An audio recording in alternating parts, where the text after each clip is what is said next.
What is up, savages? It's your boy Twisty, and guess what? We actually do have a video uploading. So I actually made some other videos, which were guild battles and arena, speed team arena, but I'm putting this straight up after this video's come out because this is something that's been partially debated by the community, but I don't feel like it's being talked about enough. So the main things that are being talked about in Summon as well right now are, well, besides complaining, but the things we want added to the game are Fusion. What is the next Fusion monster going to be? What is the next Hall of Heroes? And I feel like Hall of Heroes is never talked about enough. We need to be demanding from controllers to get better monsters from Hall of Heroes instead of just getting food all the time. Like, if they give us... I'm not asking to get Zeros or anything like that. I'm not asking to get Vertiheal or White. I'm just wanting, if they could at least give us something like Yen, rather than, if I have a feeling they'll give us Sue rather than Yen and all that kind of crap. I want them to give us decent monsters. But let's get right into the actual topic of the video, which is partially debated, but not a lot of people are coming up about it. It is the Light Ifrit. Now, if you didn't already know, the Dark Ifrit is obtainable. All you need is the Fire Beast Hunter, and then you can get the Dark Ifrit. He's very good. He's got this Cleanse passive, which is very good, especially for Dragons V10, and Dragons in general. Everyone probably knows what Theomars is a pain in the ass to deal with. He's got Endure. Archimedes is one of the strongest nukers in the game. And Tessarion is the only monster in the game that does Oblivion, so he's very unique and very useful in his own way as well. Okay, so I wanted to talk about the skills that we should have for, well, not that we should have, but what we could have for the Light Ifrit. Now, the reason why they brought out Veramos, in case no one knows, is because people were complaining about Dragons V10, saying that it's too difficult, and we don't, since all the immunity monsters are natural 4-stars and above, there was no way for the community to get a, Konomaya was a cleanser, but there was no immunity, and we wanted something to make up for Konomaya. So they created Veramos. Essentially. That's essentially what it was.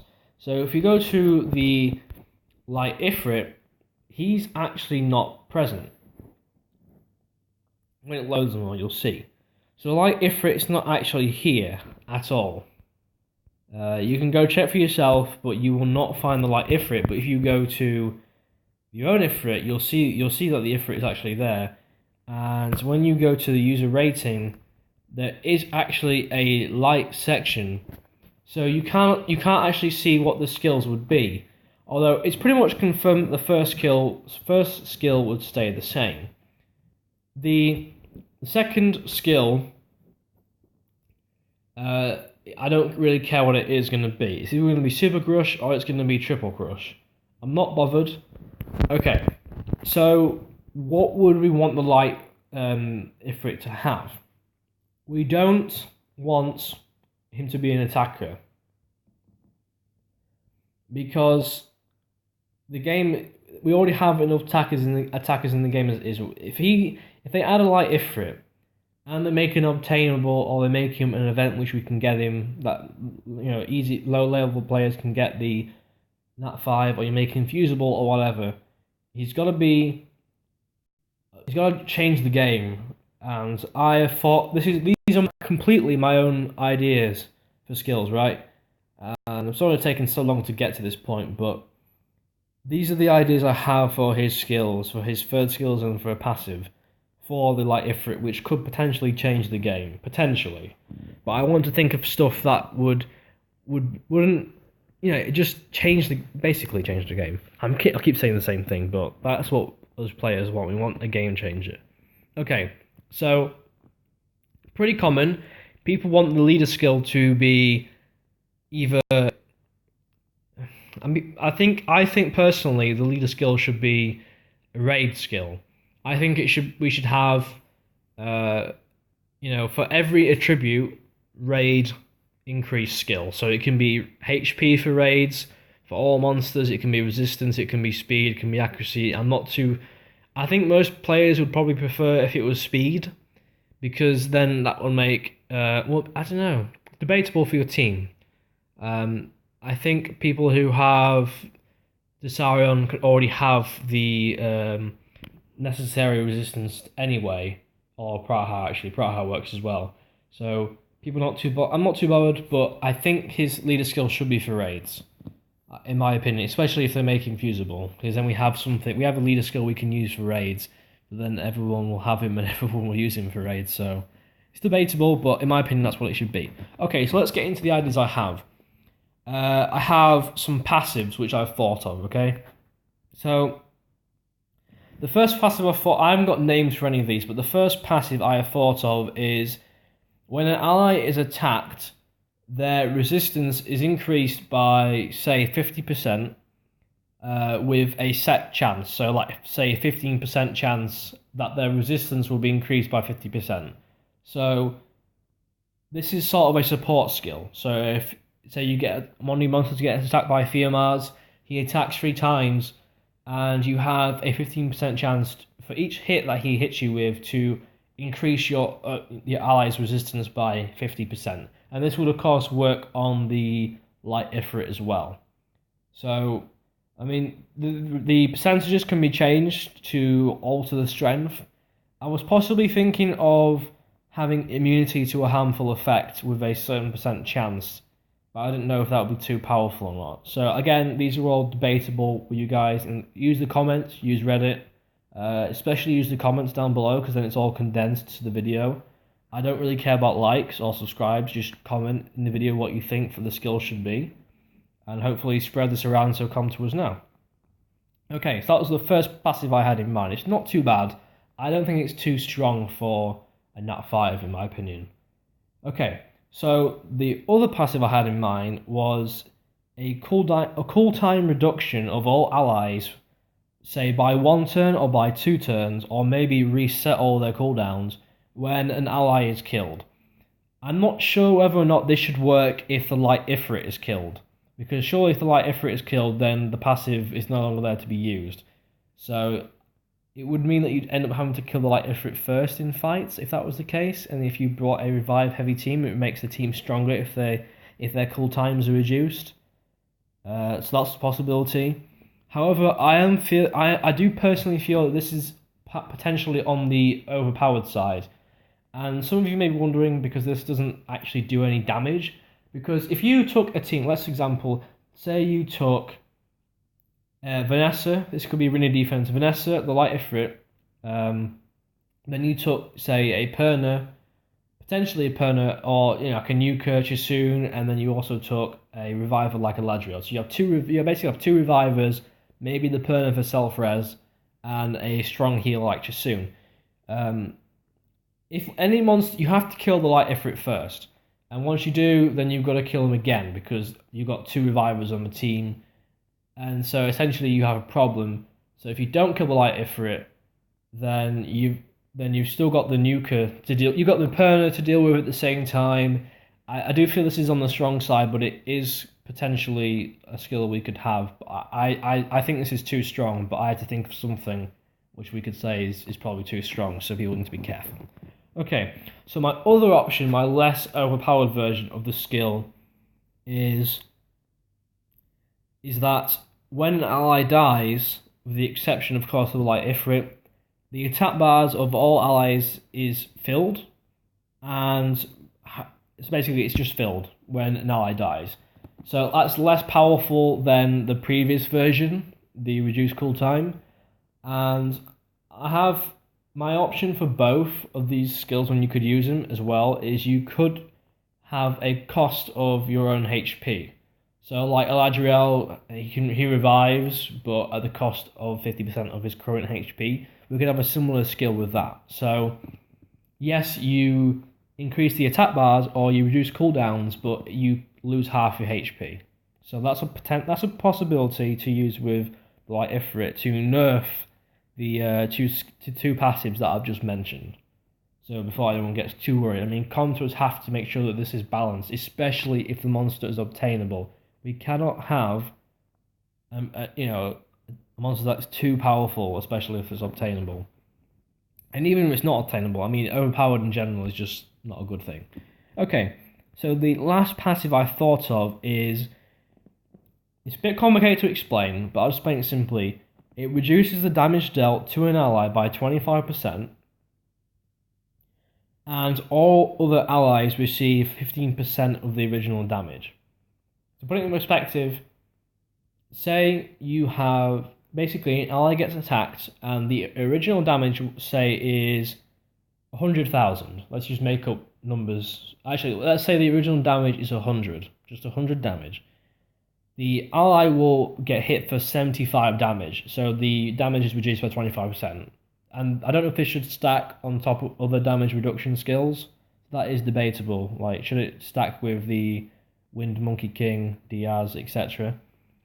And all other allies will receive 15% of the original damage. So, including the Light Ifrit, the 3 or 4 other allies will receive 15 points of damage, 15% of the 100 damage that we received. So, to put that in perspective, you've got 4 monsters on the field, someone gets attacked, they take 75 points of damage, and the other allies take 15 points each. So proportionally, you're actually taking more damage, but it spreads it out.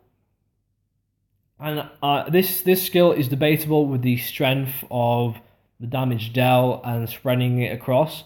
But the principle behind this is that your monster takes damage, it's reduced, and the allies around him absorb and spread out the damage, like in a raid. Okay, that's the idea I had behind this skill. I'm not sure if it's too strong or if it's too weak.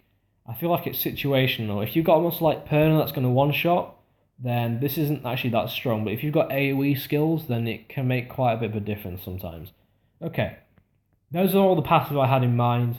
Feel free to think of anything you've got and have any alterations to the ideas I have. Because use those comment section, guys. I'm not ever going to disable the comment section because it's always good to have the discussion, even if it's ranting about me. Okay, third skills. These are just third plane skills that have cool times that I thought they could have. Okay, so as you probably know, one of my most common complaints is Jasoon. And possibly, Brian's not really a complaint for me. But the idea I had for his skill is third skill is he attacks all enemies, disturbs HP recovery for 3 turns, and inflicts a poison skill for 3 turns. And the poison effect prevents HP balancing. Now, I'm not sure if this should be you can't resist these effects that we apply, or if you can't remove them. Because if you take Veramos into a fight, he can cleanse the poison effect off. So I don't consider this to be overpowered, but I do consider it to be a counter to Jasoon and possibly Brian as well. Because it does the HP disturb recovery to all enemies. So it doesn't matter if Jasoon violent procs out of the... Say Jasoon violent procs 4 times, it doesn't matter because you can't, because the other monsters on her team have this effect on them. So there's no way Jasoon can fall in blossoms. And that's why I had to make it in AoE, because if I made this a single target, there's a potential that Jasoon could violent proc out of it, okay? But then again, single target is pretty strong anyway, because that means you basically get a kill against Jasoon teams. It's a Nat 5, I had to make it strong. So, but if you guys have got any alterations to this, then feel free to add in. But I just felt like there isn't a true counter to Jasoon's third skill apart from decreasing Jasoon's cool time. So that was the idea I had behind this skill. Okay, so I have another third skill, similar to this one. So you attack all enemies, and it inflicts a drain effect, okay? So the drain effect is similar to continuous damage, and this is where this skill becomes either overpowered or underpowered. So we would have to inflict a certain amount of HP, say 3%, 2%, and you'll see why I'm going with very low percentage on this skill. And that is per turn of any monster in the field. So, for example, you inflict this on all the enemies, and let's just make it up. It takes 5% off per turn, but I don't think it should be. I don't think it should be as strong as 5%. If you get a turn, so you inflict that onto the enemy teams, then your 3 other allies go. That's 15% of all the enemy team HP gone.